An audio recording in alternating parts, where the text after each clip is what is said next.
righty. Hi, everybody. We're going to start a series on the stages of actual dream yoga practice. And I want to say a little bit, there's a number of preparatory comments about why there's been this, kind of extensive preparation. And then we're going to jump right in. What I did want to say is that there are a number of reasons why we have waited so long to get to the actual stages of dream yoga. One is that both lucidity and non-lucidity come about in a kind of systemic or integral approach. In other words, there are a whole bunch of factors that come into play to bring about both lucidity and non-lucidity. And so therefore, it's, even though it's very tempting to just like race to the goodies, if we don't honor the kind of systemic, you could almost say ecological nature of lucidity, it's just not going to work. I mean, you're not going to have these dreams, and that continues to be the number one, hands down, no competition, single biggest issue is I'm having no luck. I can't get these dreams. I can't get these dreams, and so that's why I'm as rigorous, systematic as I can be, because it takes this kind of integrated approach, in my opinion. I mean, yeah, you can have a little bit of hit and miss luck with a particular technique, gadget, supplement, and the like. But to develop any level of constancy requires a more honest assessment of what actually brings about lucidity. And so therefore, it's been this somewhat long, laborious trek, 2 years, for those of you who've been keeping track. I don't know how many webinars we are, maybe 40, 50, to kind of pave the way for this actual current track. And we're going to take our time with this track. There are 9 stages in my cartography and my mapping, which is basically an elaboration of the 3 classic traditional stages. I'll go through all this in detail. And because there's a lot to say here, I'm going to relax and just take my time and really go through this in some detail. But you've heard me say this before. It's a common aphorism or maxim in the Buddhist tradition that the preliminaries are more important than the main practice. And so again, it's just another reinstatement that if you do the word in Tibetan is nundro, the preparatory practices, the preliminary practices, you do them with some authenticity, with some rigor. Lucidity is a natural consequence of that type of approach. And so this cannot be overstated, because I cannot tell you how many emails a week I get from people saying, this all sounds so great, it's just not working. And so this is one of the main reasons. We have this impatience in the West. We don't realize how deeply indoctrinated and well practiced we are in non-lucidity. Remember, we practice it all the time. That's our default. That's literally the default mode network, is to fall into mindlessness. These are all synonyms for non-lucidity: mindlessness, distraction, forgetfulness. That's our default. That's just kind of where we go. And so we practice non-lucidity all the time, which is why we're so good at it, and which is why we don't have lucid dreams on a constant basis. And it's precisely why people who do the preparatory work, especially the meditations in particular, have more and more and more lucid dreams until you get to the point where all your dreams are lucid. So this cannot be overstated. I'm sure until the day I go to my grave, I will be hearing this. Why is it so hard to have these dreams? So that's why we've spent so much time on meditation. Number one single ingredient, meditation is the practice of lucidity, the main preparatory practice. So again, 2 years basically of preparatory work to get to the somewhat fruitional stage. And so some people have a natural, like with any other discipline, they have a natural kind of talent. There are Mozarts in this field. There are meditative Mozarts. There are dream yogis that have a natural predisposition.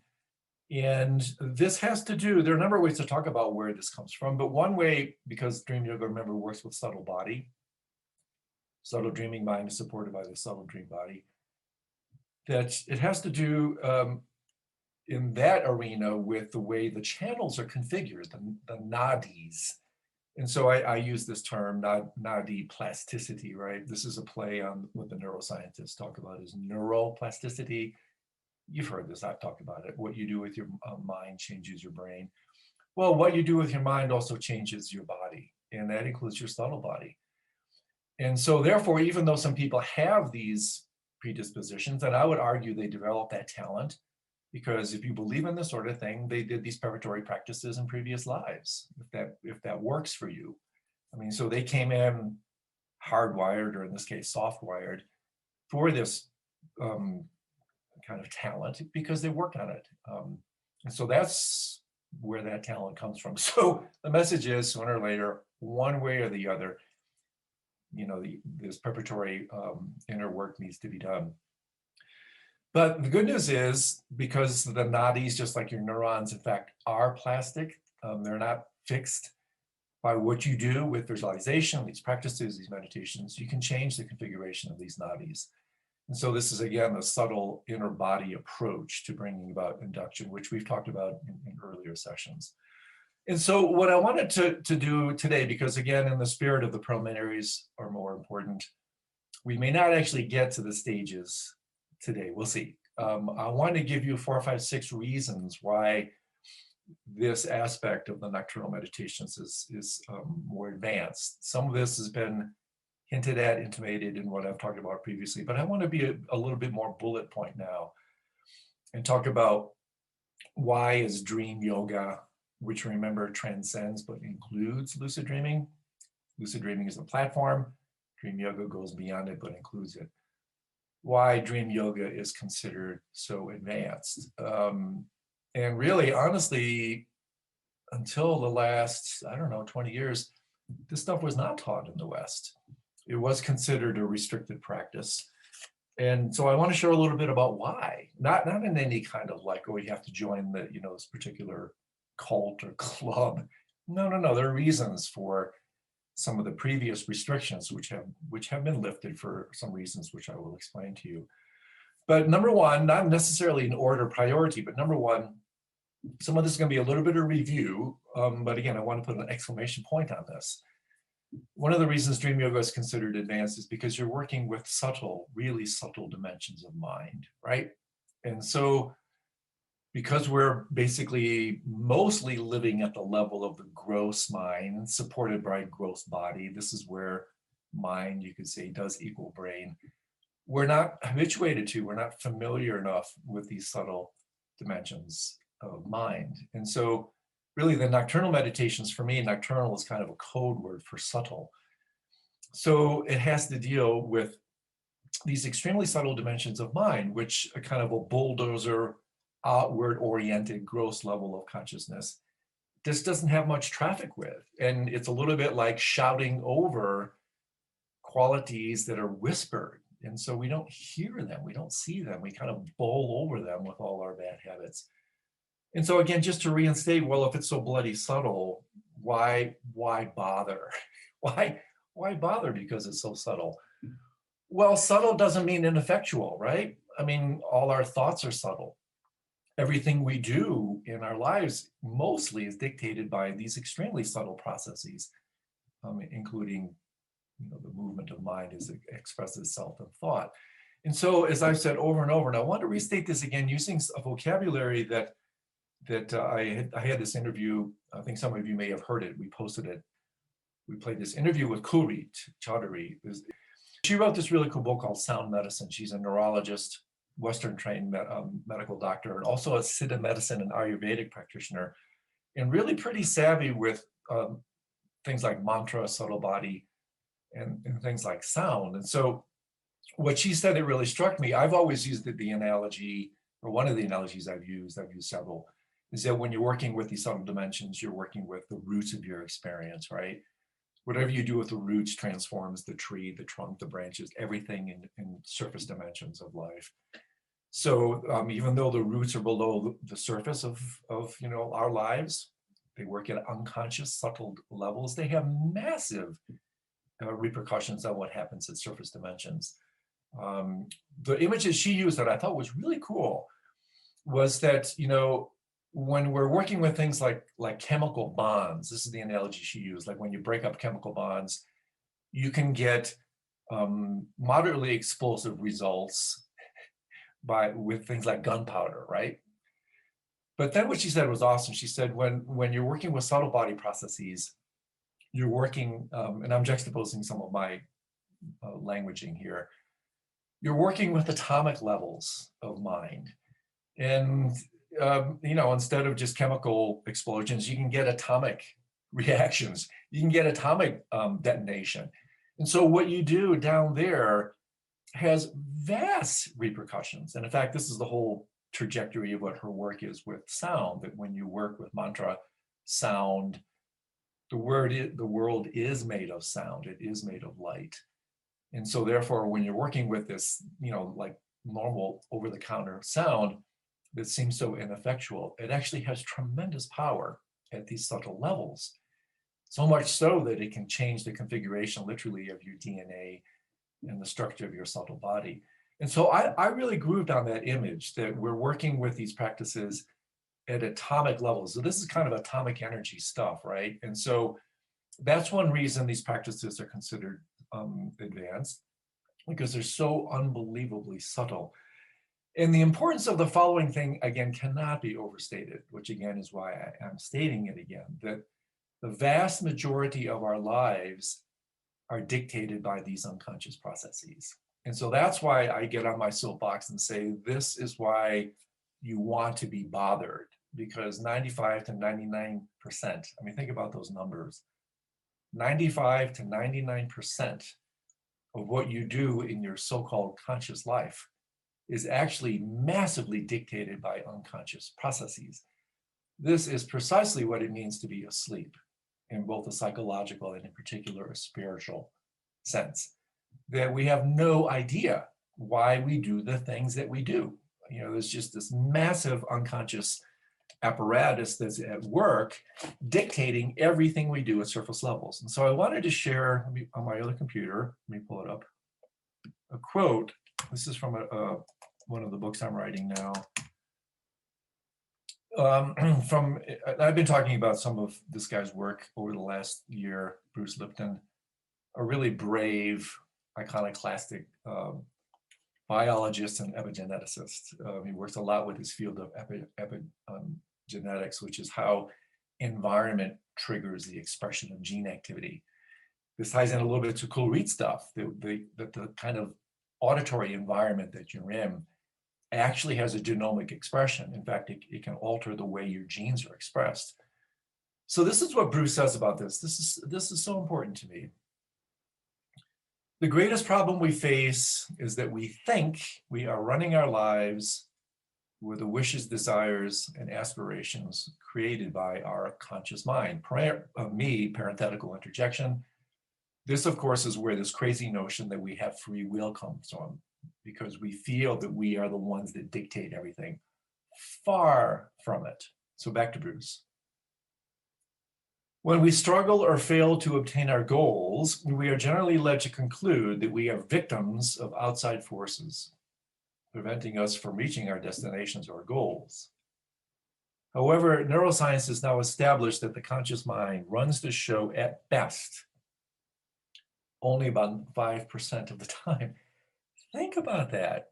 5% of the time, at best. It turns out that the programs acquired by the subconscious mind shape 95, and then his latest is 95 to 99% or more of our life experience. We are completely unaware, non-lucid too, completely unaware that our subconscious minds are making our everyday decisions. Our lives are essentially a printout of our subconscious programs. Behaviors that were fundamentally acquired from others, our family, parents, community, before we are 6 years old.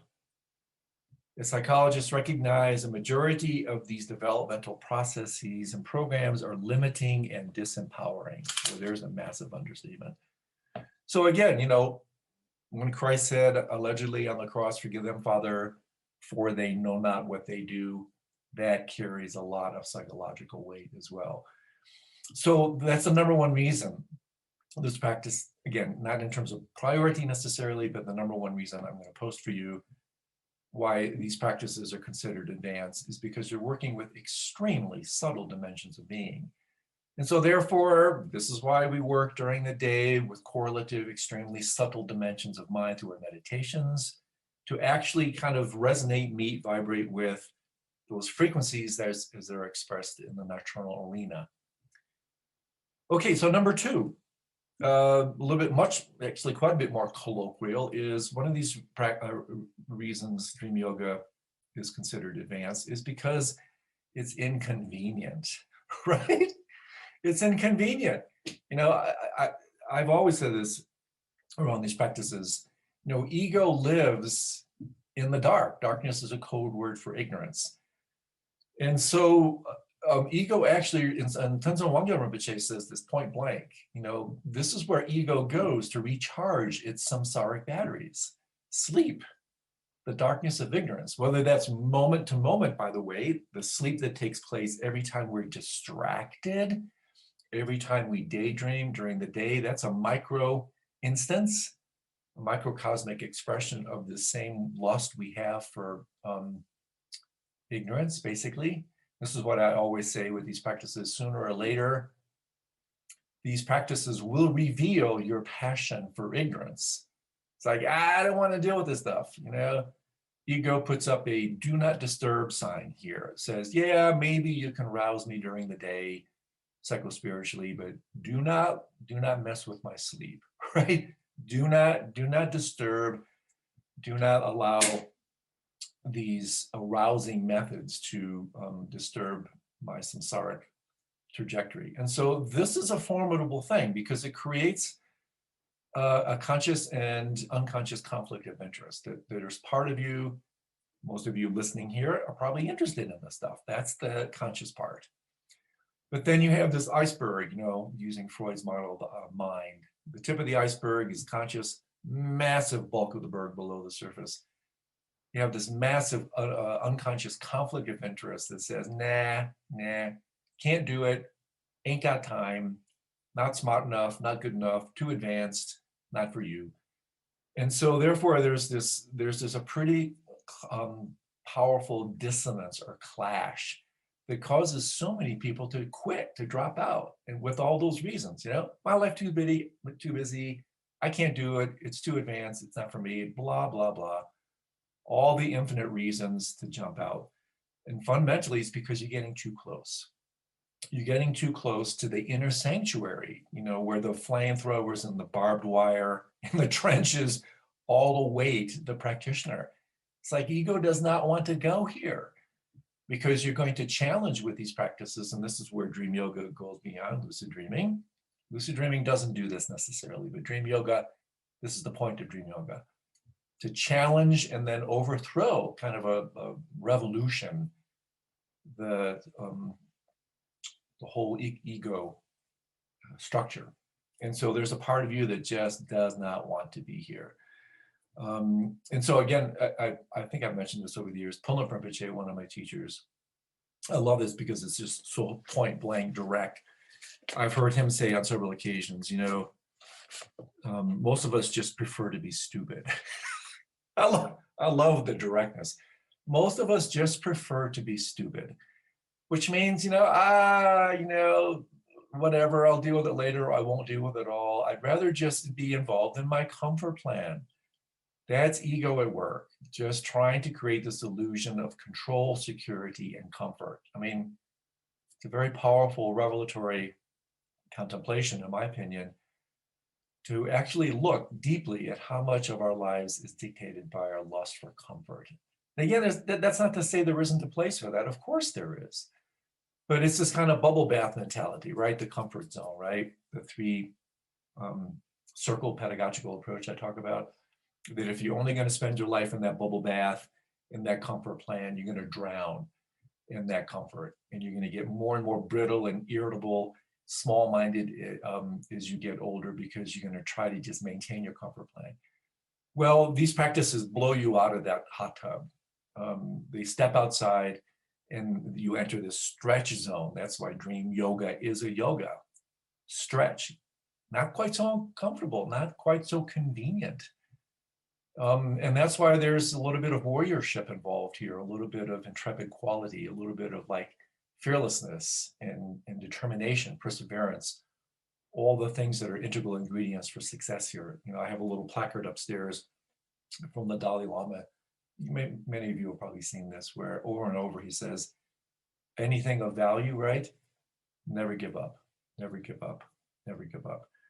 So as long as if we understand this, then we can gain a sense of appreciation for all the deterrents that ego throws up and throw, you know, obstacles that it puts into our face that says, nah, not for you, not good enough.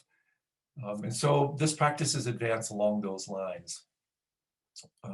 It takes a little bit of an intrepid character. And one thing I should say here, that I picked this up from my dear friend Bob Thurman. We did a program together on the Pure Lands, and he said something that just really hit me and smack in the face when he said, in relation to the bardos, and this is again why this is going to be what some of the later stages of dream yoga that leads into bardo yoga. I'll come back to this later.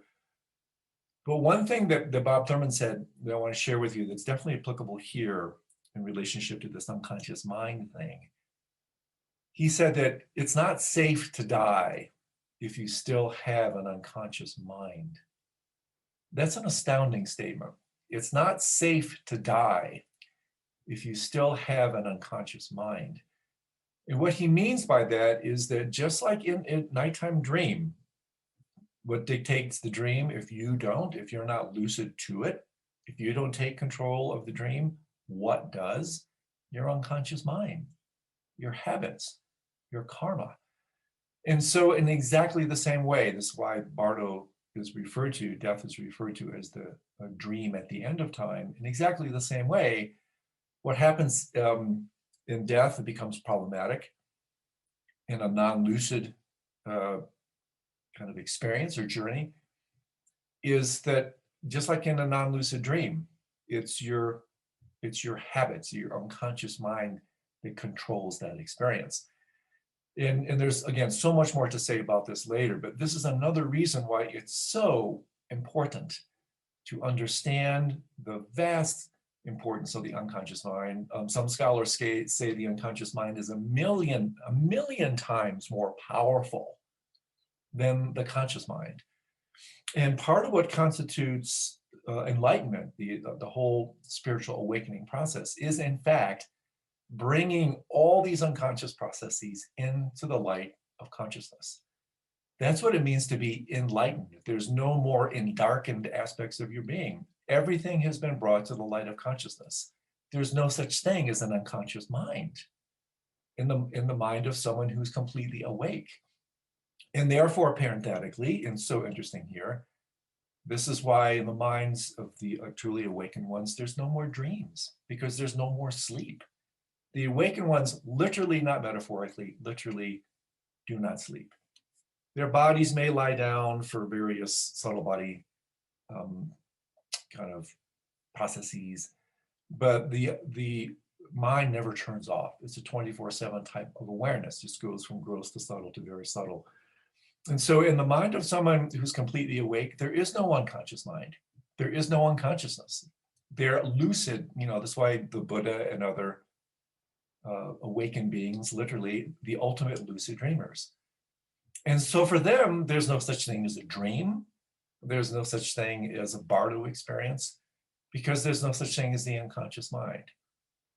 So this shows you just how far this maxim goes.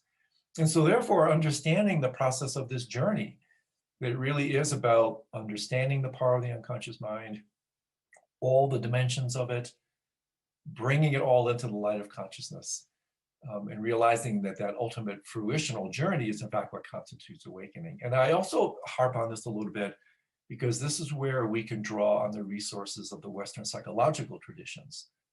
Whoever since really Freud in a certain way discovered the unconscious mind for the Western world. There's a lot we can learn from the psychological traditions in terms of working with these processes at a psychological level. Things like shadow work, projection, all the areas where we, even at psychological levels, are constantly working from the vast influence of the unconscious mind. So this is, again, another reason why this stuff is advanced. We're going right to the heart of the matter. We're going, it's called the Nintig or heart essence. We're going right to the core of the whole samsaric agenda, which is all these subtle unconscious processes. And therefore, this is super important to understand in terms of establishing the right view, so that if you understand this, you won't give up. You will keep going, because you realize one way or the other, this is the journey of the path. This is what happens whether you're working with your daytime practices or the nighttime practices, period. That's what's taking place. It's just that the nighttime practices do it a little bit more directly. They target the unconscious mind specifically. Remember, lucidity is a hybrid state of consciousness, a rare state of mind where the conscious mind can meet the unconscious mind directly. And that's where the great transformative effects take place. And in the interview I did with Coolreed, she talks about in her clinical work, she gives these people these kind of prescribed mantras. These mantras work to burn up these kind of karmic seeds, bijas. And then she says in her own clinical experience, she has observed, really dramatic, rapid transformation. Why? For precisely these reasons. You're working really at the core. So if you understand this, it's like, okay, I get it. Now I know why it's so subtle. Now I know it's difficult. Now I know why I should just keep at it. And if it's too steep, if this path is too steep, too subtle, that's fine. Then there are other practices, of course, the kind of daytime arena, completely viable as well, obviously. So, okay, number 3. My third reason, somewhat aligned to this, is that dream yoga works directly, or as directly as one possibly can, with the roots of ignorance, the kind of spiritual sleep that we are all victims of. And again, that's what darkness is. Darkness is kind of a code word for this ignorance. And so one of the things that makes ignorance so challenging to work with is its insidious nature, its ubiquitous nature, this kind of omnipresence. That's one of the reasons it's actually hard to suss it out, because it's so constant. We don't have contrast mediums. And so when we're working with these practices, one of the images I have is we're trying to work with something that's so close to us that we ironically don't see it. It's like looking, the analogy that I use, like looking at the inside of your eyelid. It's so close to you, you ironically can't see it. And so in a very kind of weird way, we're trying to pull our eyelid away a little bit so we can see what it is that actually keeps us in the dark. And so I have this quote. It's one of my favorite quotes that comes from a great master, or Gyampa, that is worth sharing here in terms of how these practices, nocturnal practices, work with this dimension of ignorance and this kind of constancy of it. And so this is what he says. The waking experience has been going on since a period of time that never began, and is never really interrupted except by the additional overlay of dream time confusion. We know that dreams are not real because we wake up from them periodically, and therefore we have a contrast. However, we have no such contrast by which to recognize the unreality of conventional appearances, end quote. So let me say that again. We have no such contrast by which to recognize the unreality of conventional appearances, end quote. In other words, we haven't found a dimension of mind and therefore reality, the reality that's disclosed, that is more foundational, that is more stable, that is more real than this so-called waking state. And so therefore, because we haven't found that, we are victims of this kind of constant expression of ignorance, which manifests itself archetypally in the non-lucidity principle. This is really, again, what it means to be asleep in this deepest sense. So another way to say this is that being asleep means that we don't look at our ignorance. We don't see it for what it is. We don't see that we don't see. We don't look at it, we look through it. And therefore, using another analogy, these are blinders, filters we don't even know we have on. These are filters that are so thick that we're completely oblivious to the fact that we're actually looking through them and not at them. And so therefore we think, in all the ways I've mentioned in previous conversations, we think we're seeing the world properly. Far from it. We're seeing it deeply colored, affected, filtered by these lenses. And so in a very real way, absolutely, lucidity and ignorance and non-lucidity are synonyms. Both of them have to do, I want to make this a little bit practical, both of them have to do with being too involved, too close to what's happening. It's the eyelid thing, right? So like when you're in a non-lucid dream, what is it that constitutes a non-lucid dream? Becoming too involved in the dream. And so what lucidity brings about is in fact this perspective. Something clicks you in, you step back to something that's more foundational, more real. That allows you to see the nighttime dream as a dream. That constitutes nocturnal lucidity. What I'm intimating here that's even more foundational, and this is what differentiates lucid dreaming from dream yoga big time, is now you do exactly that same process with a waking state. So just as I was saying just a few minutes ago, now we want to do the same thing with the waking state. We want to establish a state, a sense of perspective from which we can actually look out upon this and see, in fact, that what we're in is a dream right now. And so, yeah, excessive involvement, excessive entanglement, excessive capture by the display of mind is what constitutes non-lucidity at its most foundational levels. So if you're keeping track, number four, fourth reason why this material is so advanced,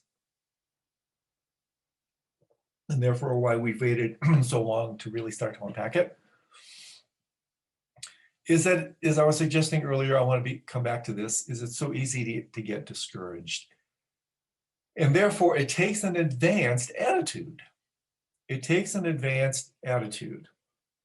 One that never gives up, one that is fueled by determination, patience, fortitude, forbearance, and therefore this indefatigable attitude. It's like, I'm never going to give up. I'm just going to keep going. And this is why, again, all this stuff about creating the proper view is so bloody important. If we understand why it's so difficult, if we understand the benefits, if we understand all these processes, then we're going to hang in there because we realize what's involved and what these nocturnal practices, the opportunities they actually present for us. So what makes advanced practitioners advance and also advanced is this attitude of never giving up. You just keep going, understanding that even though the results may not be overt, and this is where patience comes in, something is happening. We've talked about this before, right? Remember this? Your storehouse consciousness, which is your unconscious mind. Something is happening down there. You're working below the surface, and you're starting to change the structure and eventually the contents of your unconscious mind. And eventually things will start to change. So understanding this view of the mind itself, what's involved with the role of effort and how even effort itself starts to change things. that also will inspire determination and perseverance.